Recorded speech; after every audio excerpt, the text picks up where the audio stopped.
san mun dan samu bambanci da dai Allah ya riga hada mu guri daya shi yana kirista ni ina musulmi to kaga ba shi babu yanda za a yi ni ba san ilimin da yake magana ba ka gane bakin gurgudo ni dai me aka ce ilimin nan bakin iya abin da zan iya yi nayi kuma ni me aka ce a cikin masu ilimi ma bakin gurgudo ni me ilimi ne dan na taba rike almajirai kaga dan na kusa gardi kafin a ce na bar karatun allo ko kuma ce na kai gardi to kaga ina ganin mu ko anan mu a rijin din mu dai mu a bangaren mu duk wanda ya kai gardi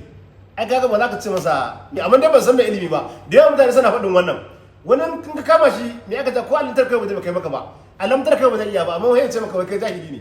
kila kawai shi yana ganin ya je secondary ne ko kuma ya yi karatun boko ko yana da digiri ko yana da masters wannan ba me aka ce ni ba na mata akan irin wa'annan saboda wanda ka ya ce baka da ilimi to shi kal ilimin naci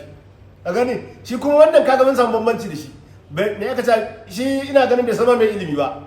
dan shi kawai abin da ya dauka ilimi boko ne ilimi shi kila me aka ce iya dauka shi kenan ko kuma wanda za su gaya masa ko wanda za su fassara masa magana za su ce boko ne ilimi mu kuma bangaren ba haka bane ka gane aiki da hankali ma ilimi ne dan shi ne cikakken mara ilimi shi ne cikakken mara tunani dan da ya tunani wannan abin da yayi ya tozarta mahaifiyarsa Najeriya uwa Najeriya dan mahaifiyar shi ma Najeriya ce mahaifiyarta wannan nake so ni mu sani ba wai ina yin wannan abin dan wai wani a'a shi ya isa a kai mai martani saboda inda ya je ya kai abin tozarta mu yayi amma duk wanda suke hayaniya anan suke neman abincin su ni ba wanda na magana dukkan sanan suna ƙarya cewa gwagwarmaya suke yi dan Allah suke yi su suna yi dan ƙasar ne kuma wallahi ƙarya suke yi